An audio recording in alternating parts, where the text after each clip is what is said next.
Okay, I'll be removing the group orifice. It's used to filter out the meter and filter out the water that's going to the group. It prevents the water from rushing in and flowing too fast through the group. Otherwise, you get weak coffee.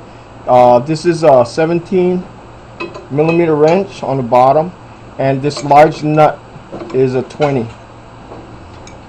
Now, a lot of these are very, very tight, so I like to use a V pattern in my wrench setup, where I use, instead of using my arms, I just use my hands, so a V pattern setup. And I'm just going to squeeze my fingers closed, and that will release the tension on the nut. Okay, this saves a lot of strain on your arms. Okay. Now, normally the water is, you would turn off the water, which, yeah, you should have the water disconnected.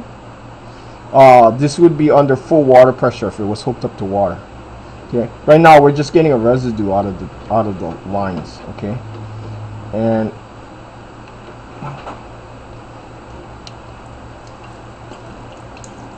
okay, the water that's coming out of there is coming from